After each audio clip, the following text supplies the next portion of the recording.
Cool. Hi, guys. So I see some new faces here, maybe, or I haven't been paying attention. Sorry about that. Yeah, do you want to do a round of introduction for new people? Yeah, let's do that. Especially the new people. They should start first. No? George? I can, but this is like my third meeting on CNAB. But I'm George. Hi, I'm working at Docker, as you can see. I'm working with Sylvain and Chris on Docker app and on cnab-to-oci. And for now, I'm just here to listen because I don't have really anything to say. But I guess in the future, I'll have something to say. Cool. Sweet. Yeah. Looking forward. That's it, right? Have I met Garvin yet? I'm not sure. But Hey guys, I'm just observing.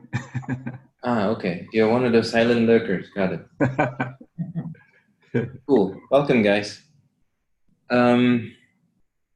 So let me pull up. So Radu and I have been talking a lot about the work that we've been doing. So let me quickly share what we've done recently. I think we made a lot of progress. Finally, took us a lot of time to get here, but better late than never. So okay, I guess I should give some context. Let me pull up 300 first. So the way it works right now is that I've split everything into basically 3 PRs, and I should bring up that first. cnab spec.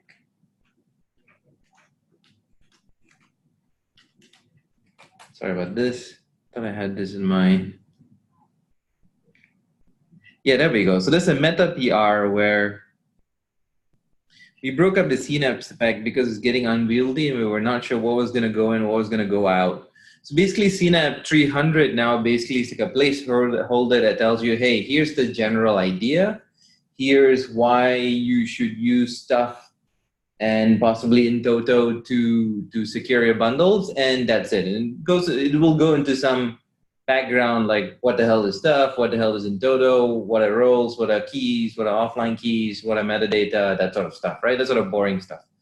And that's the background and motivation and introduction, the high-level concepts, all of that will go here. And then 301 will be, well, okay, so if I wanted to start signing, what should my metadata repository look like? And 302 would be signing workflows. Okay, so now that I'm ready to sign, exactly what do I do? 303 would be, okay, now that I've signed my bundles, how do I verify them on my bundle runtime? And 304, which I should edit to mention here, will be known implementations you can use, like the kind of tool that Radu is working on to start signing and verifying a lot of these things. Hopefully, the goal of our implementation, particularly what Radu is doing, is that it should be so transparent you shouldn't even care most of the time what you're doing exactly. The tool should be really that easy to use. So that's the high-level idea. Recently, I've been working on simplifying 301 a lot. Previously, this was very complicated. I've simplified it very greatly.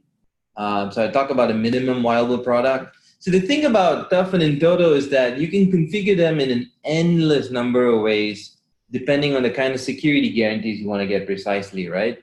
So we thought about this and we said, let's not worry about too much about like some people will want much stronger security guarantees, but this is the simplest possible thing you can get working out of the box today. And it goes pretty far. Like it's a lot better than what you have out there with TLS and GPG, for example. So that's pretty good. And the way it works is that, so this is typically what you do behind the scenes without realizing it if you use Docker Content Trust. This is precisely the model. You have one metadata repository per image. It's the same thing here. We're saying you could use one metadata repository per bundle. You could even store all of it like OCI artifacts. It could be stored the same way images are stored, right? And Docker Content Trust would be storing exactly the same 4 types of TUF metadata. Docker would take care of signing the timestamp and snapshot for you, and you would take care of signing the root and targets for your bundle. Same thing like you would for an image. So The same thing you get with Docker Content Trust for your images, you can start getting for your bundles today, right? You can start doing that with Radu's Signy tool. Signy tool? How should I say it, Radu? Whatever. I've been calling it Signy, but Signy? Yeah, Signy makes more sense. Let's do Signy. So Signy, you can start using Signy, which internally uses Notary, if I'm not mistaken, to do all of this for you anyway. So there really should be very little difference.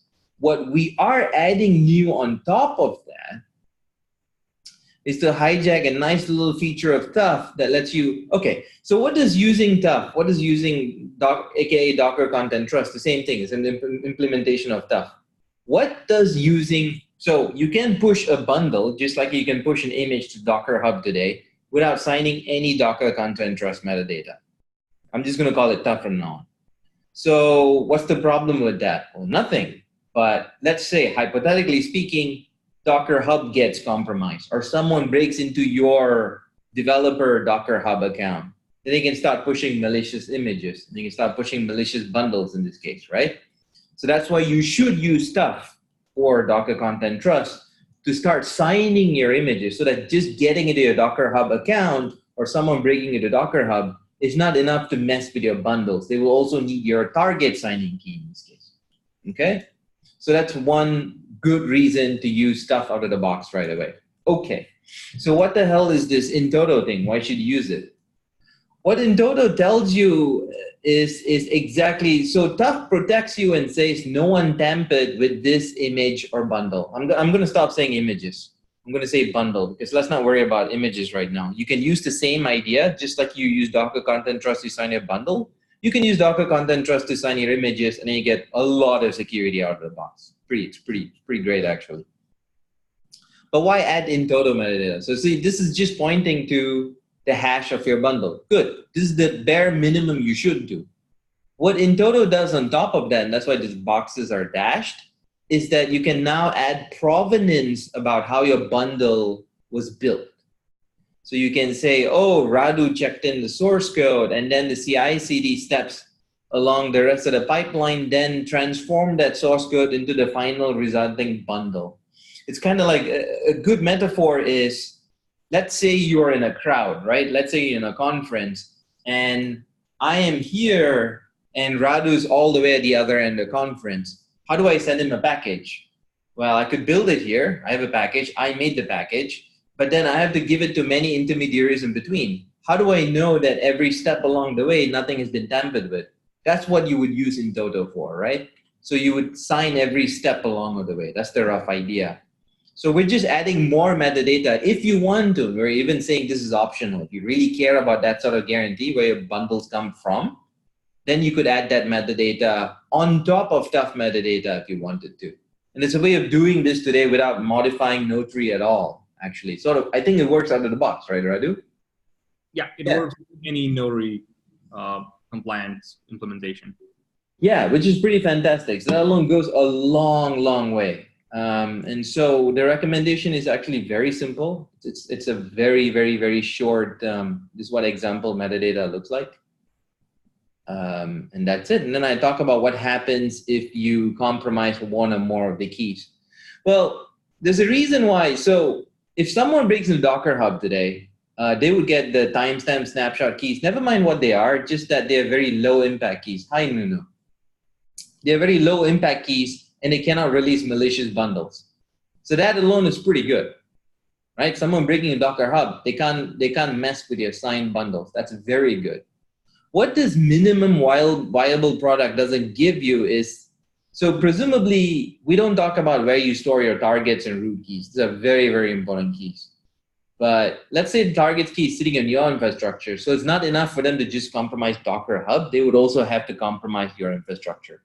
But if they do, then they can mess with your bundles. And you know, we can talk about how to mitigate this. We have more signing keys, we have delegations, but we don't want to complicate any of that stuff. And we say, look, if you're really, really worried about it, then there are all this other extra complicated models you can read about, but we don't talk about that here because we really wanted people to just, here's the MVP, let's get started with that. And if you really, really need stronger security guarantees where you want security, yeah, exactly, we could add it to an appendix.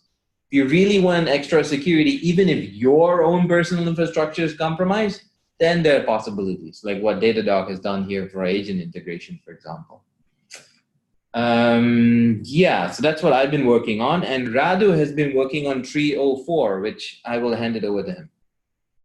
Oh yeah, 303 and 304 are essentially, 303 is the verification workflow, Yes. which is what a client's tool should do when they first pull a bundle and perform the verifications, which is perform the usual tough workflow, and then if there's any in-toto metadata, make sure to perform all the verifications. And this describes the steps that are involved. There is a fairly simple 5 or 6 step things that you have to do.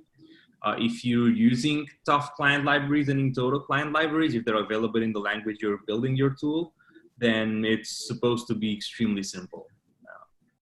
And then 304 describes current known implementations, which is just Signy at this point, which is a segue into the next point that I added to the agenda, which is we started looking for people to help us with the Python implementation for the security spec. We chose Python for 2 reasons. One, because we've been talking with Justin Cormack, and he suggested that we have at least 2 or more implementations of the security spec before we say that it's complete, so we can validate that the stuff actually works.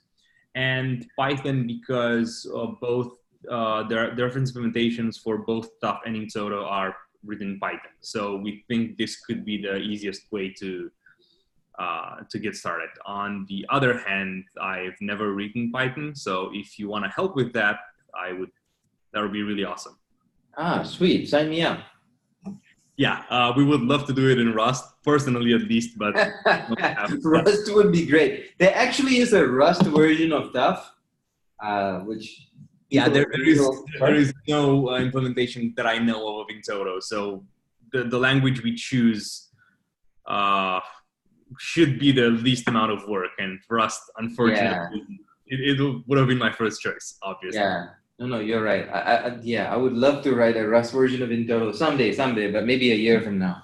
Yeah. So we already started looking internally at Microsoft. There are a bunch of teams working with Python and building Python tools, and we asked for their guidance at least. So if you're interested in helping that effort, that would be really cool. We're gonna have a small kickoff meeting this week, and then if they decide they want to help, I'll introduce them to this meeting, and hopefully they'll be helpful to this effort. Cool. Let me write some notes also before I forget. So basically,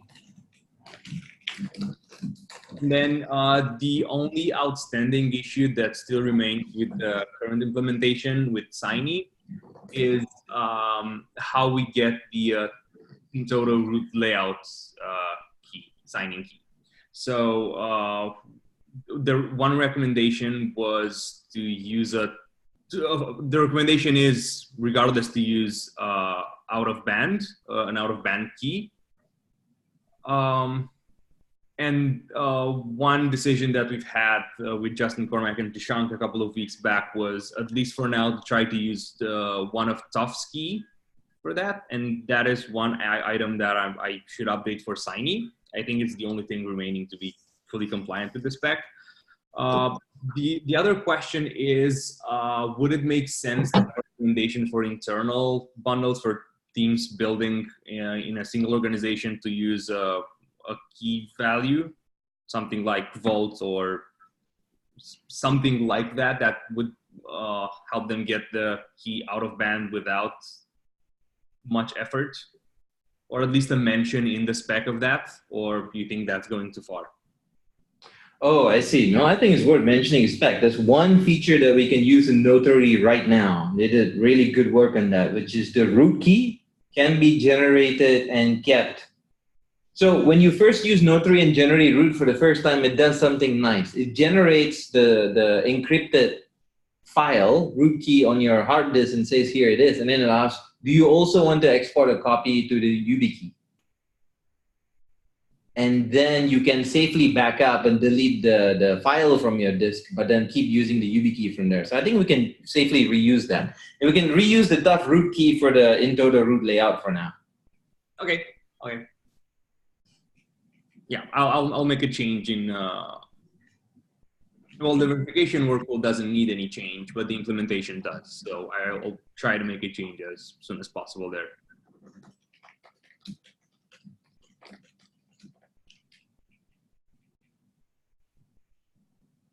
Cool. And then is there anything else we want to talk about in the security spec? I think we should let people have a stab at reviewing the whole thing that we've been working on, give feedback, maybe do any changes that are raised, and then, I don't know, hopefully get a stable version of this security spec in a couple of weeks. Would that make sense? Yeah. I will just add one more thing, which is that I want to finish. I consider 301 pretty much done. 304 should be fairly done too once we have the Python implementation. I'm going to work on 302 and 303 next. Should be relatively easy. 300 is going to be the hard one because there are a lot of people who, you know, are going to be going like, what the hell is stuff? What the hell is in-toto? What is its role? So many things going on. That's going to be more challenging than anything else I've done here.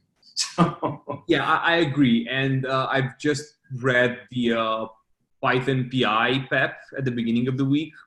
And I think that does a really good job of explaining the type of attacks that would be mitigated by the PEP and the security model. And I think that should be what we want to have in 300.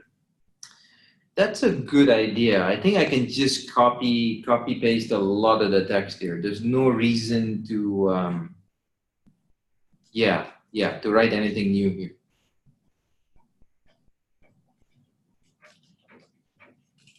Cool. That's it from me. Does anyone else have questions or people confused? Is there anything we can help answer? I guess the TLDR on the security spec is that we're trying to use stuff in in-toto, and we don't want to limit any known implementation of stuff or in-toto. So that would be the 30-second pitch of the security spec.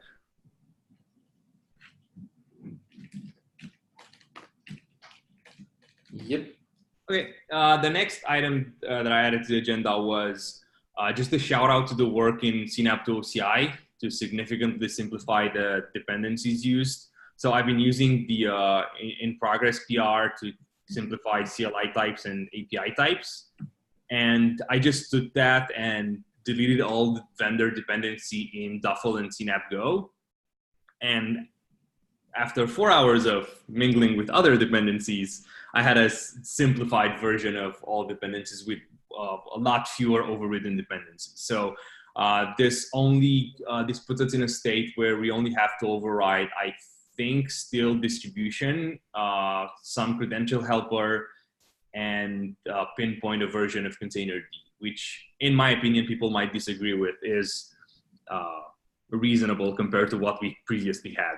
So thanks a lot for the work. It's been really helpful. Great job, Charlie. Thank you.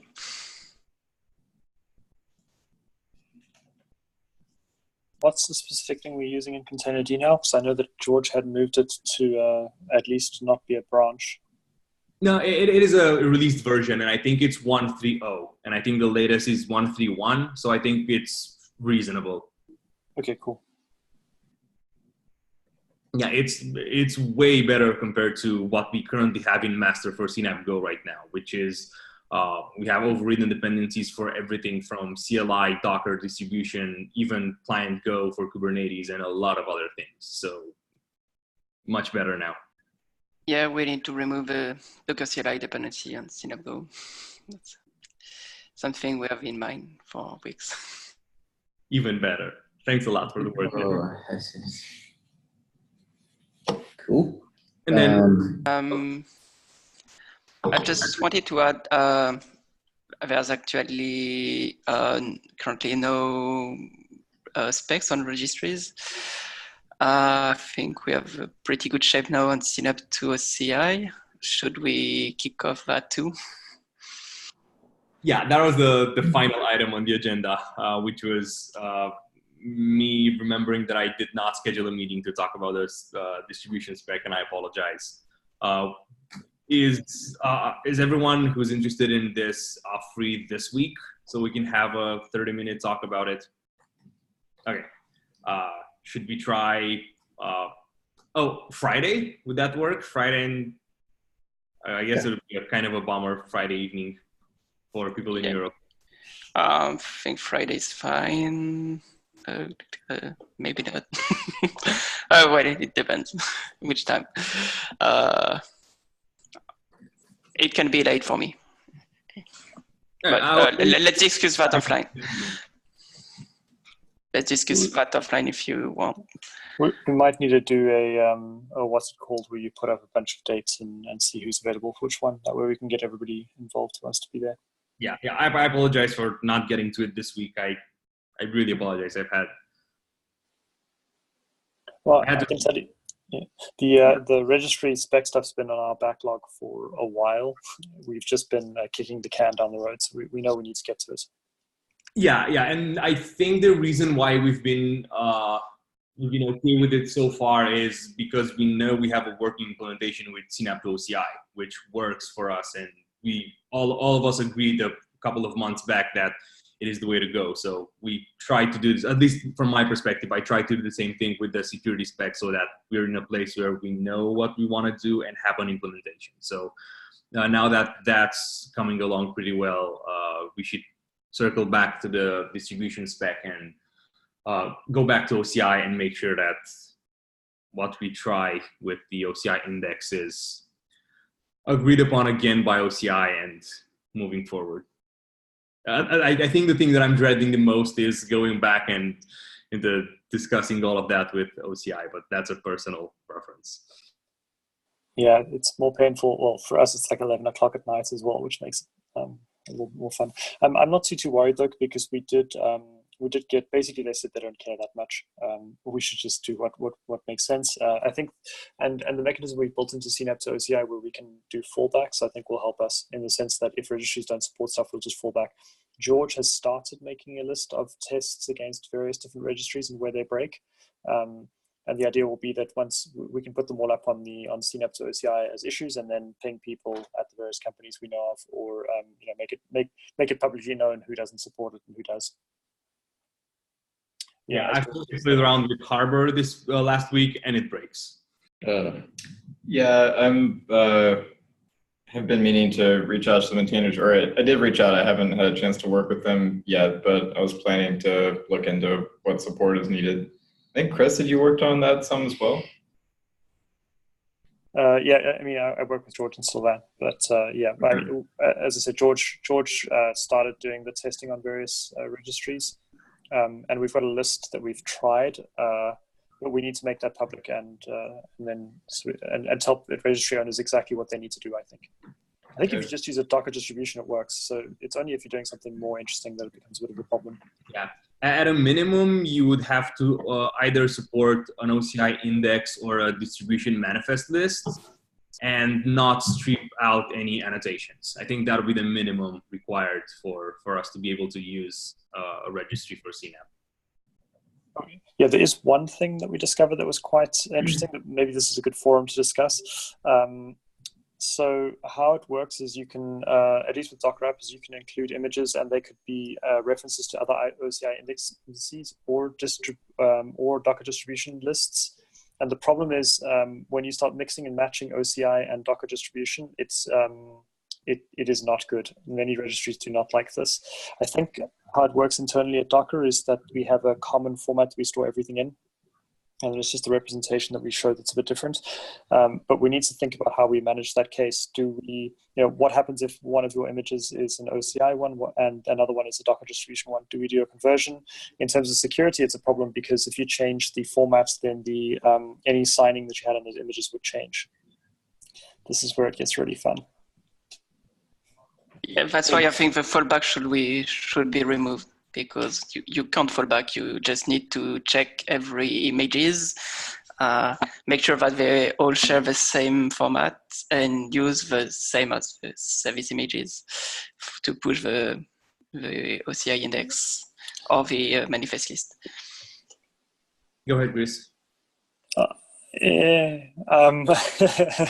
Until we have lots of images that are OCI, like I'm happy to enforce OCI, but we need more images to be OCI. The hub has just recently become OCI compliant, Like we're talking like a month or so. So until more tools are generating OCI compliant images, I feel like if we do that, we'll shoot ourselves in the foot. That's like the dangerous part. Sorry, Radu. Yeah, my question is, if we remove the fallback and I have 2 images that are OCI and 1 image that is a Docker manifest, how am I supposed, as a user, to mitigate that? What am I supposed to do? If you own the image, you could rebuild it into OCI, but which builders actually generate OCI? My guess is BuildKit can. I don't know if it does though, because when you push it, it still goes through the engine. Maybe BuildX supports it. We should chat to Tonus and see. I think the problem right now is that it's not that easy to generate an OCI image, and so if we do that, we'll have trouble. We could, no, I was going to say we could convert them, but we can't easily. Well, I mean, we could, but we shouldn't. Can you expand why? Because the Mobi engine store or the engine image store doesn't support OCI. And so because of that, if you build an image and it's stored in the Mobi engine store, it doesn't, it's in, it supports pulling them, it doesn't support pushing them? I can't remember now. Siva? I think you can pull no CI. I'm pretty sure you can pull, but you can't. It does a conversion or something. Maybe, maybe. But inside, you just drop everything from the OCI format. Okay, maybe let's take that discussion offline then. But that's one of the issues we need to think about how to solve, where you have a mix and mash, a grab bag of Docker distribution and OCI. But at the cnab-to-oci level, I think you can only error out, maybe. I don't know what if we could do, because signing is an issue. Yeah, at the least, if we automatically update the images from Docker manifest to OCI, at the minimum, we would break existing signature of bundles. Yeah, but I think that would be fine if the agreement is explicit for this. Mm. Like we okay. We can error out by default and add a warning. Well, cnab-to-oci should be seen as a configurable library. So if you just make it an option, then the person who makes the end tool can decide what they want to do.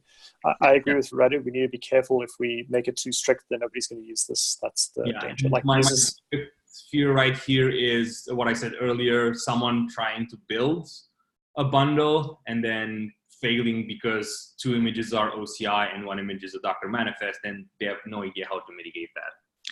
Yeah, but from a registry perspective, do we think that they will handle that? Because if no registry handles multiple format, I think it's the main issue. Yeah, no, I agree with that. Yeah. Just as a question, the hope going forward for all tools and registries is to be OCI compliant, right? So everything should eventually support the OCI format.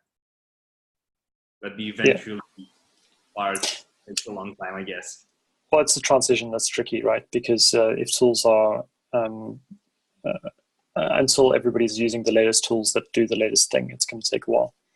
I mean, from a user perspective, I don't see a problem of mixing and matching OCI with Docker distribution, but I think some of the registries were strict on that. I think Google's registry specifically and some others, which I can understand from their perspective. But I mean, in terms of users don't care how the thing is represented. All they care about is the end thing. Yeah, also the spec doesn't care about what's inside an index. That's a good point. I don't think it's been a while since I read the spec, but I don't think it says anything about what you put inside. No, they should just ignore. If they don't know the type, it should be ignored. But like Google doesn't do it.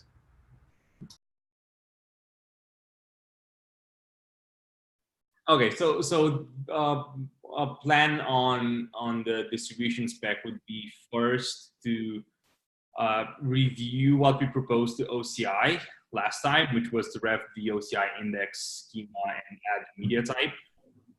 at least the config object to an OCI index, and then for us internally to understand what are the requirements for OCI versus Docker manifest when pushing multiple things in the same bundle. Would that make sense? Those two, I think, would be the two agenda items for our meeting.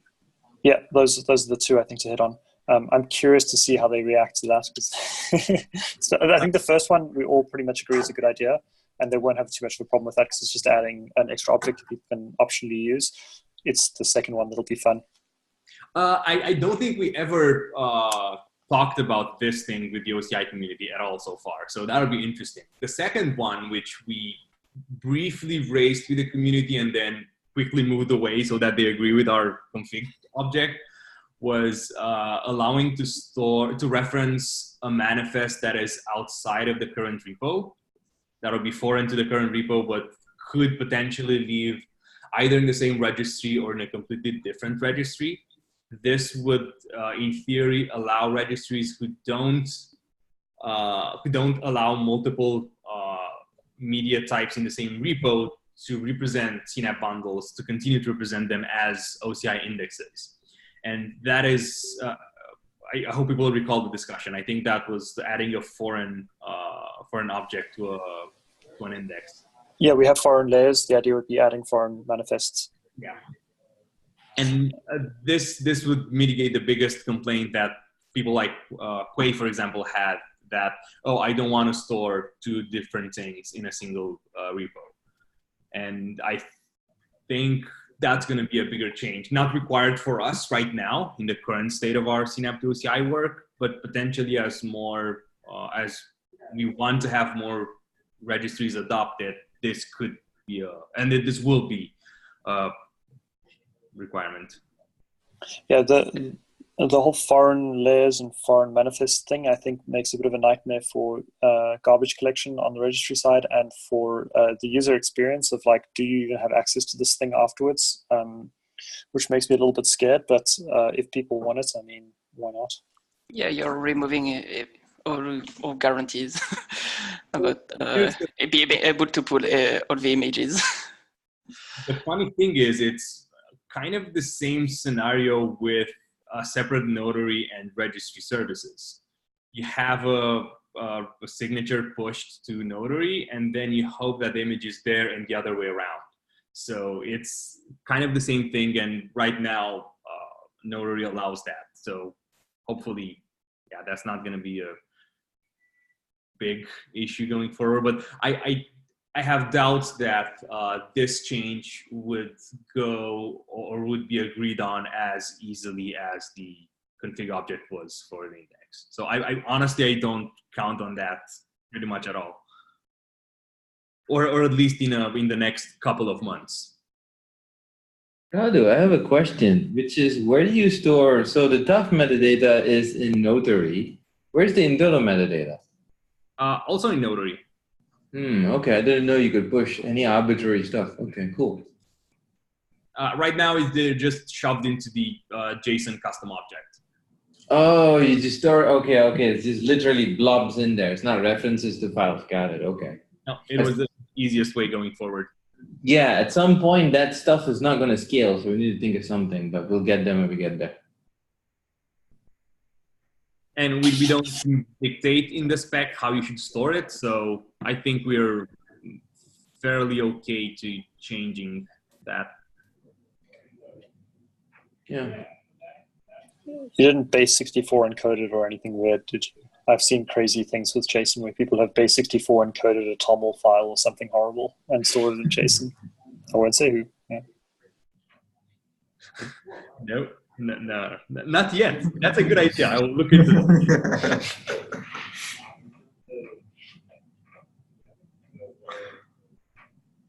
Cool.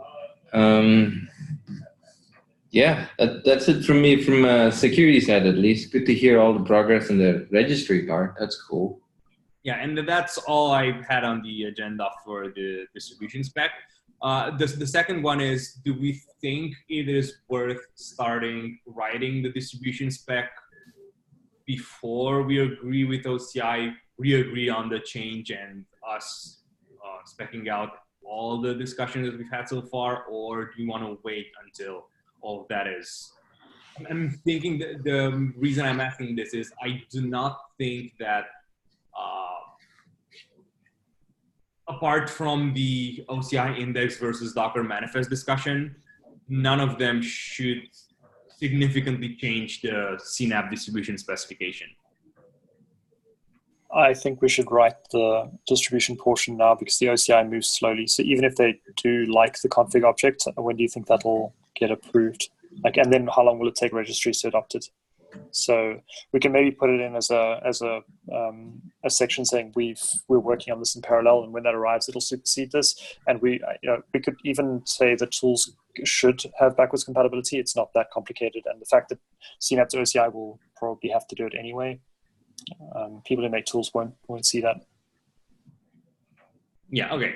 And then my final question was: are there any client libraries for containerd in other programming languages? I doubt, but I thought I should ask. Not that I know of. Yeah. You I can. don't think so. Oh, we could ask. I wouldn't be surprised if somebody like Crosby was playing with Rust. But I don't know. Or maybe Justin will know. I'll ask him. He'll probably know. Yeah, I was from the perspective of we at some point we want to push stuff with other client libraries. It would have been ideal not to exec out to cnab-to-oci, but. So should we provide a cnab-to-oci in another language? Yeah. Well, if it means us writing client libraries for containerd, then no.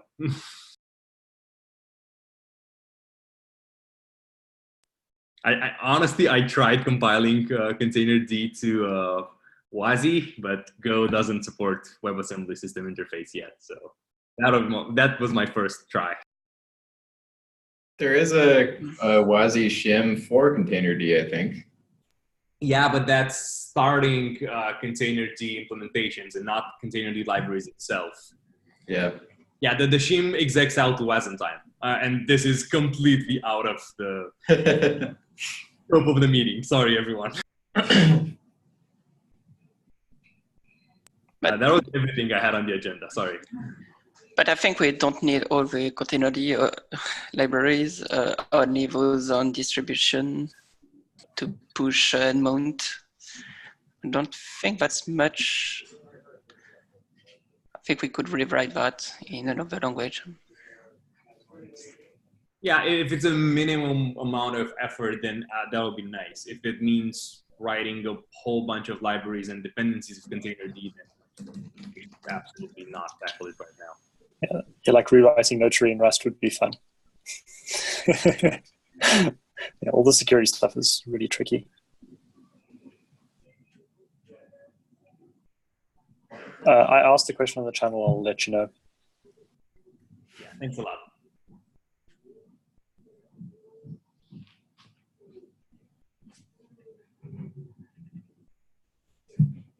I think that is it, right? Yep, I think so. Yep. Cool. All right. Thanks, guys. Good talking to you. Yeah. Thanks. Good night. Bye-bye.